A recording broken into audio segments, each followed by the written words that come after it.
మరేంటి రేపు పొద్దున్న ఇడ్లీలు వేసుకుంటానికి పప్పు నానబెట్టాను. రేపు ఇడ్లీయా? మెత్తటి దూదు లాంటి ఇడ్లీలు. అబ్బా, ఏం చట్నీ కావాలి నీకు? నాకు కొబ్బరి చట్నీ బాగుంటదేమో అనుకున్నాను. కొబ్బరి చట్నీ చేసుకుందాం. సరే కొబ్బరికాయ తీ మరి. ఇది చట్నీ తీసేస్తానండి అని చెప్పి అది సరిపోద్ది. మెత్తటి దూదులు లాంటి తెల్లటి ఇడ్లీలు చేసుకోబోతున్నాం రేపు పొద్దున్న. దానికోసం ముందుగానే మేము నాకు కాఫీ హోటల్ స్టైల్లో రావాలి, మెత్తగా రావాలా? కావాలా నీకు మెత్తగా కావాలి చెప్పు, నేను చేస్తాను. మన పల్లెటూరులోను కాఫీ హోటల్ కూడా ఎలాగో తీస్తారు పాత్రలోంచి ఇడ్లీలు, అలా కావాలని అలాగే చేస్తున్నాం. చూడండి, చాలా మంది ఇడ్లీయే కదా అనుకుని చాలా సింపుల్ గా తీసి పారేస్తారని చాలా మంది. కానీ ఈ ఇడ్లీని వెయిట్ రాక చాలా మంది ఇబ్బందులు పడే వాళ్ళు ఉన్నారు. చాలా మంది ఇళ్లలో పొద్దున పూట వేస్తారు కదా. అవునండి, మనకి జిగిరిగా ఉంటుంది, గట్టిగా ఉంటుంది. మనం చాలా వీడియోల్లో కూడా చూస్తా ఉంటామండి. ప్లేట్ లో పెడతా ఉంటేనే ఏదో రాళ్ళ సౌండ్ వచ్చినట్టు, తింటా ఉంటే పన్ను ఏదో క్రక్కమన్నట్టు. ఎందుకంటే అవి ఉత్తనే రాలేదు. చాలా మంది చెడు రాక ఇడ్లీలు గట్టిగా వస్తాయి అనమాట. ఆ తినేటోళ్ళు కూడా తినలేము. ఇడ్లీ అంత గట్టిగా ఉంటే ఏం తినగలం? మన హోటల్లో చూసారా భలే మెత్తగా ఉంటాయి. అది ఏంట్రా అంటే ఇంట్లో వాళ్ళు ఏం చెప్తారంటే మనకి వాళ్ళు పిండి ఎక్కువ కలిపేస్తారు అందుకనే వస్తాయి. అలా కాదండి, దానికి ఒక ప్రాసెస్ ఉంది. దాని ప్రకారంగా మనం ఇడ్లీలు చేసుకుంటే అసలు దూది పింజిల్లాగా వచ్చేస్తాయండి ఇడ్లీలు. ఇప్పుడు ఆ దూది పింజిల్ లాంటి ఇడ్లీలు ఎలా చేసుకోవాలో మీకు నేను చెప్తాను. ఆ రకంగా మీరు కూడా చేసుకోండి, ఖతర్నాక్ వస్తాయండి మీకు కూడా. ఆ ఇడ్లీకి కొబ్బరి చట్నీతో పాటు కాసింత కారపొడి కానీ మన దగ్గర పొళ్ళు ఉన్నాయి కదండి, మునగాకు పొడి ఉన్నాయి, కరివేపాకు పొడి, బోల్ పళ్ళు ఉన్నాయి, ఏదో పొడి వేసుకుని అవి కూడా కాంబినేషన్ లో తింటా నా సామరంగా కిక్కి ఎలా ఉంటది అంటారండి. అది ఇడ్లీ పప్ప సాంబారు కావాలా, అది కలిపి నోట్లో పెట్టాలి. ఇడ్లీ మెత్తటి ఇడ్లీ అనేసరికి మామూలుగా సాంబార్ వాడా ఏదో అన్నారు ఈ మధ్య అదే జోకులు వస్తున్నాయి కదా. అదండి, దానికోసం పప్పు మనం ఒక 4 గంటలు, కనీసం ఒక 4 గంటలు నానబెట్టుకోవాలండి. ఒక టిప్పు ఫస్ట్ లోనే చెప్పుకుందాం. మనం ఇడ్లీ మెత్తగా రావడానికి ఫస్ట్ పప్పు కొత్తదై ఉండాలండి మీకు. అంటే పప్పు మనం కొట్టుకంచి తెచ్చుకున్నప్పుడు పాత పప్పులు ఉంటాయి. పాత పప్పు వల్ల ఏంటంటే ఇడ్లీ అనేది గట్టిగా వచ్చేస్తుందండి. మీరు చూసి కొత్త పప్పు తెచ్చుకోండి. తెలీదా? కొత్త పప్పు వల్ల వస్తుంది. 2వ టిప్పు, 3వ టిప్పు, ఇంకా టిప్పులు కొన్ని ఉన్నాయండి. అవన్నీ కూడా ఇడ్లీలు చేసుకుంటూ మాట్లాడుకుందాం. ఇప్పుడు మనం ఆల్రెడీ పప్పు, మీరు ఏం చేస్తున్నారు, ఇప్పుడు మినప గుళ్ళు తెచ్చుకుంటారు కదా. పూర్వం రోజుల ప్రకారంగా మేము వండుకుందాం అనుకుంటున్నాం కాబట్టి మేము మినపప్పే తెచ్చుకున్నాం. పొట్టు మినపప్పు అండి. చక్కగా పూర్వకాలం పద్ధతిలో కడుక్కొని ఇప్పుడు దాన్ని ఇలా దేవుకొని రుబ్బురోల్లో రుబ్బుకుంటాం అండి. రుబ్బురోల్లో రుబ్బితే మాకు చెప్పగలదని మీకు మరింత ఆటోమేటిక్ గా. ఇప్పుడు ఇడ్లీ మెత్తగా రావడానికి 2వ టిప్ కూడా ఇప్పుడే చెప్తున్నాను. రుబ్బురోల్లో కానీ గ్రైండర్ లో కానీ రుబ్బుకుంటే మనకి చక్కగా మెత్తగా వస్తాయండి. ఈ కొత్త పప్పుతో మెరుపులోకి వచ్చేద్దా మనకి. మీకు తెలుసు కదా, పొట్టు పప్పు అంటే ఇలా బద్ద ఉంటది, పొట్టు ఉంటదండి. 4 గంటలు ఆల్రెడీ నానిపోయిందండి. దీన్ని ఇప్పుడు శుభ్రంగా కడిగేసుకున్నాం. దీనికంటే ముందు మనం ఇడ్లీలోకి రవ్వ అండి, ఉప్పుడు రవ్వ అంటారు, ఇడ్లీ రవ్వ. మనకి ఇడ్లీలు మెత్తగా రావడానికి ఇంకో చిట్కా ఏంటంటే ఈ రవ్వ కూడా సన్నగా ఉండాలండి. కొన్ని రవ్వలు కొంచెం దొడ్డు ఉంటాయండి. ఆ దొడ్డు ఉండడం వల్ల కూడా ఇడ్లీ అనేది గట్టిగా వస్తుంది. సన్న రవ్వ తెచ్చుకోండి, ఈ రకంగా ఉండాలి. ఒక వంతుకి 2 వంతులు నూకేసుకోవాలండి. అంటే 1/2 కిలో మినపప్పు తీసుకుంటే 1/2 కిలో వరకు నూకేసుకోవచ్చండి. 1/2 కిలో నుండి 3/4 కిలో వరకు వేసుకోవచ్చు. నేను వంతుకి 2 వంతులు వేస్తానండి. ఫస్ట్ మనం ఈ రవ్వ కడిగేసుకుందాం.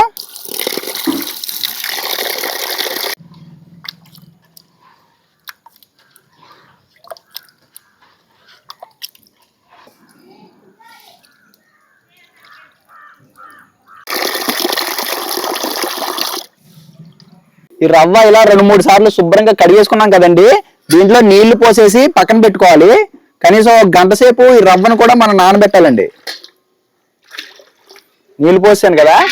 ఇప్పుడు మనం పప్పు అది కడుక్కొని పప్పు రుబ్బుకునే వరకు 1 గంట సేపు టైం పడుతుంది కదా కడుక్కొని రుబ్బుకునే టైంకి. అంతవరకు కూడా ఈ రవ్వ అనేది నానాలండి. ఇలా నానటం వల్ల కూడా ఇడ్లీలు అనేవి మెత్తగా వస్తాయండి. ఇప్పుడు పప్పు కడుక్కుందాం అండి. ఈ పొట్టుపప్పును కడిగేటప్పుడు బాగా పిసకాలండి. ఇలా బాగా పిసకడం వల్ల ఏంటంటే పొట్టు అనేది వదిలేస్తుంది.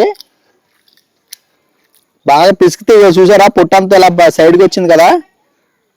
ఇలా ఒక 4-5 సార్లు కడగాల్సి వస్తుందండి. ఇవ్వండి, పొట్టు వచ్చేసింది. ఈ పొట్టు మన గేదెలకి కుర్తి పెడతాం కదండి, ఆ కుర్తిలో కలిపేస్తే చక్కగా పాలు చిక్కగా వస్తాయండి గేదెలకి.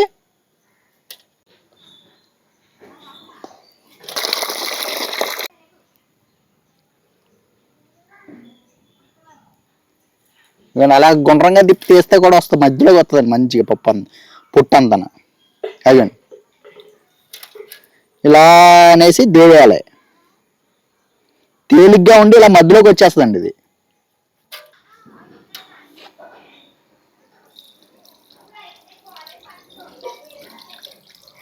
పొట్టంతా ఇలా చక్కగా తీసేసుకున్నాండి, తెల్లగా వచ్చేసింది. దీన్ని లాస్ట్లో ఏం చేసుకోవాలంటే వేరే గిన్నెలోకి దేవేసుకోవాలండి. లాస్ట్లో ఇసుక కానీ చిన్న చిన్న రాళ్ళు కానీ అలాంటివి ఉంటాయండి. పప్పు ఇలా తీసేసుకోవాలి కొంచెం కొంచెం వేరే దాంట్లోకి.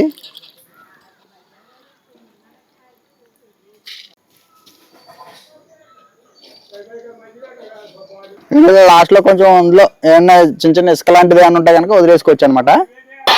కాదు రావాలి పప్పు రుబ్బుది కానీ రెడీ చేస్తున్నాను.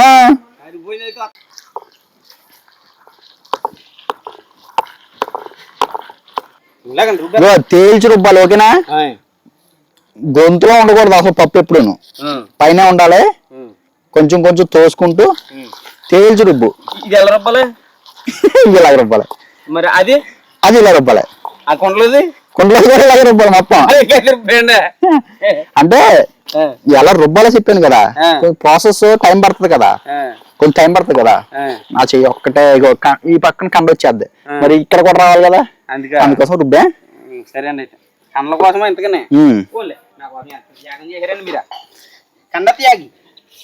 చెప్పవే చిరుగాలి చల్లగా ఎదగిల్లి, ఎక్కడే వసంతాలకేలి, చూపవే నీతో తీసుకెళ్ళి.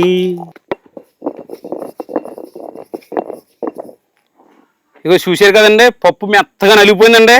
మరి మనం పని కొత్త కదండి కదా, ఎప్పుడో మొదలెడితే ఇప్పుడు అయిందండి కదా, చీటడిపోయింది ఏమనుకోకండి. మరి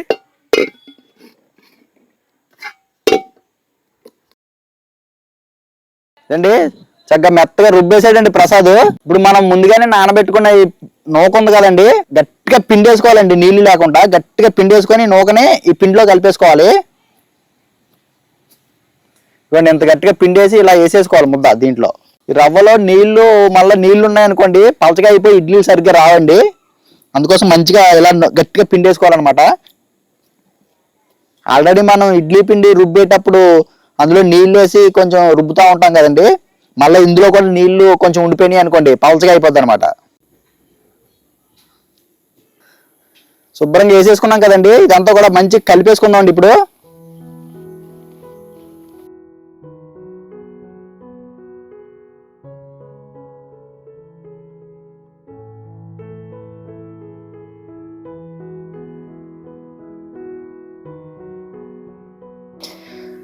ఇడ్లీ పిండి చూసారండి, ఈ రకంగా ఉండాలండి.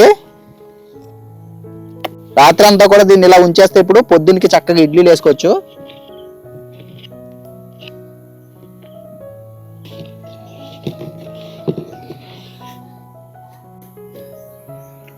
ఇప్పుడు మూత పెట్టేసుకొని పక్కన పెట్టేసుకుందాం అండి. పొద్దున్న చూద్దాం దీన్ని, శుభ్రంగా పక్కేసుకుని పడుకోవడమే. ఇక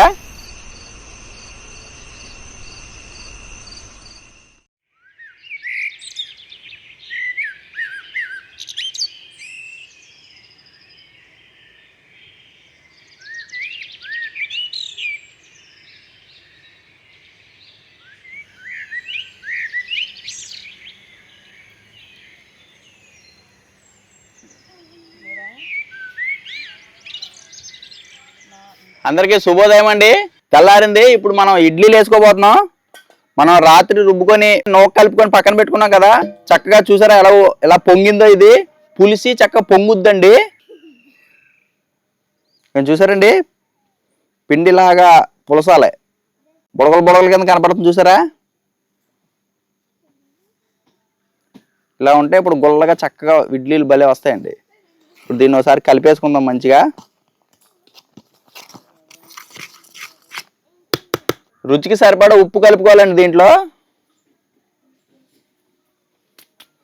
ఒకసారి బాగా కలిపేసుకుందాం.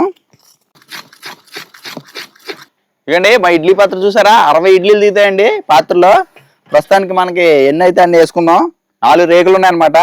దీంట్లో 16 ఇడ్లీ వస్తాయండి ఒక రేక్కి.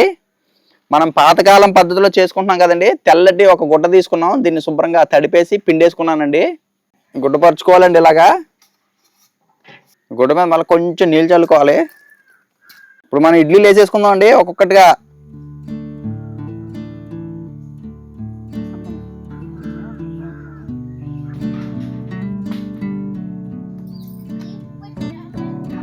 ఇక్కడ పాత్రలో అడిగిన నీళ్లు పోసుకోవాలండి. ఈ 4 మూలలు ఉన్నాయి కదండి కొసలో, ఇలా పైకి మరతెట్టేసుకోవాలండి. ఇవ్వండి ఇలా నీళ్ళు పోసేసుకున్నాం కదా, ఈ రేకుల్ని దీంట్లో పెట్టేసుకోవడం ఒక్కొక్కటిగా.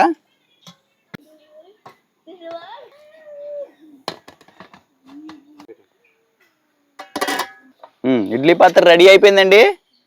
ఇడ్లీలోకి మనం కొబ్బరి పల్లి చట్నీ చేసుకోబోతున్నాం అండి. కొబ్బరి పల్లి కాంబినేషన్ భలే ఉంటుందండి చట్నీ. ఇప్పుడు దానికోసం మనం ఆల్రెడీ కొబ్బరిని తురిమేసుకొని పక్కన పెట్టుకున్నాం. తాలింపు గింజలు, ఎండుమిర్చి, పల్లీలు. ఇప్పుడు ఫస్ట్ మనం ఈ పల్లీలు, ఎండుమిర్చి వేపేసుకుందాం అండి. ఈ రెండు వేపేసుకొని తాలింపు వేపేసుకొని దింపేసుకొని అప్పుడు ఇడ్లీలు పెట్టుకుందాం. 2 చెంచాలు నూనె వేసుకుంటున్నానండి. ముందుగా 1 కప్పు పల్లీలు వేసుకొని కొంచెం వేపుకుందాం అండి.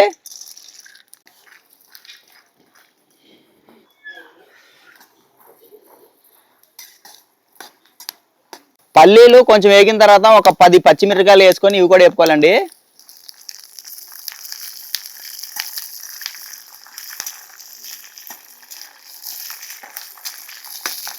ఈ పల్లీలు పచ్చిమిర్చి వేగిపోయినాయండి, దింపేసుకొని పక్కన పెట్టేసుకుందాం.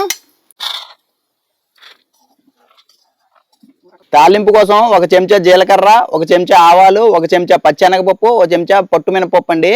4 వేసేస్తున్నాను. ఇది కొంచెం వేగిన తర్వాత ఒక 3-4 ఎండుమిర్చి ఇలా తుంచుకొని వేసుకోవాలండి. కరివేపాకు కూడా వేసేసుకుందాం.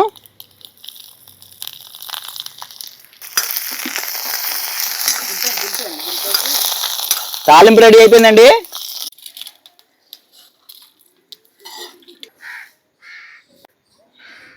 ఇప్పుడు ఇడ్లీ ఉడకబెట్టుకుందాం. ఇడ్లీ ఉడికేలోపు మనం రోల్లో కొబ్బరి చట్నీ చేసుకుందాం అండి. ఇప్పుడు మనం వేయించి పెట్టుకున్న పచ్చిమిర్చి, పల్లీలతో పాటు ఒక 5-6 ఎల్లుల్లిపాయలు కూడా వేసేసుకొని కుమ్మేసుకుందాం అండి బండతోటి.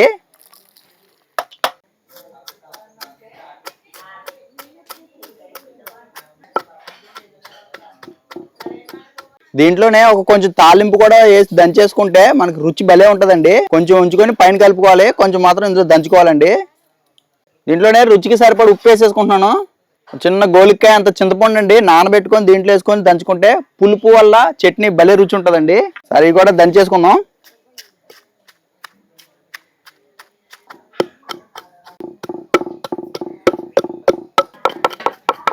ఈ పల్లీలు నలగడం కోసం ఫస్ట్ ఇలాగా బండతో దంచుకున్నాం కదా, ఇప్పుడు గొడ్డతోటి రుబ్బేసుకుందాం అండి. కొబ్బరి కూడా వేసేసుకొని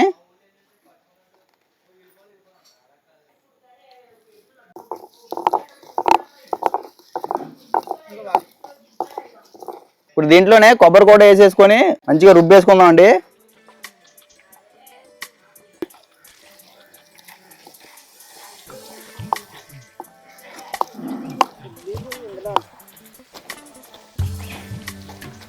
చక్కగా మెత్తగా రుబ్బేసుకుందాం అండి.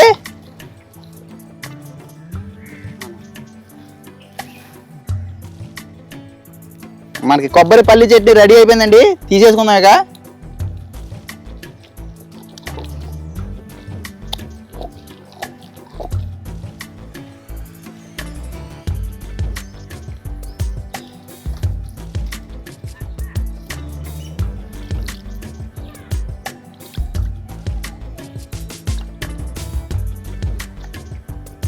దీంట్లో తాలింపు వేసేసుకుందాం అండి.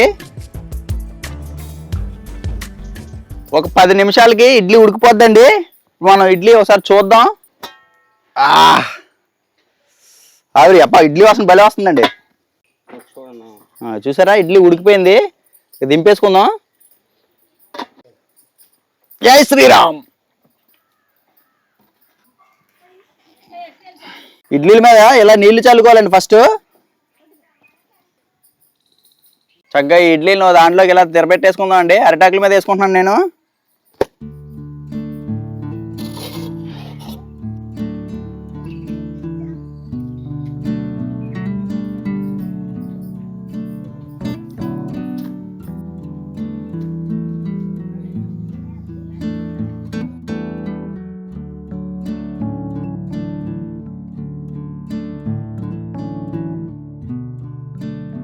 తెల్లటి దూది లాంటి ఇడ్లీలు రెడీ అయిపోయినండి. ఇంకోటి చూసారా, ఇక చూసారండి దూదిలో ఉన్నాయండి ఇడ్లీలు.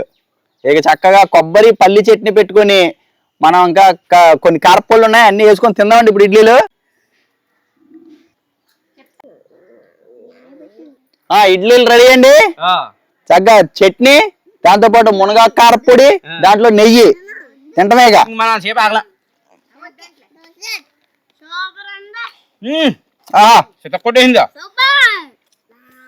దూది పిండిలో దూదులని మెత్తటి ఇడ్లీ వేసాడండి మా బావగారు ఇలా.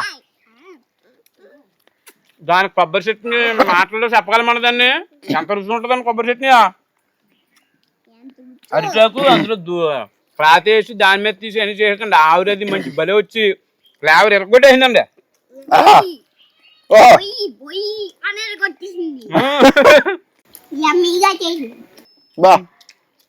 సో మామూలు టేస్ట్ లేదు. చట్నీ రోడ్లో రుబ్బుకున్న చట్నీ చాలా బాగుందండి.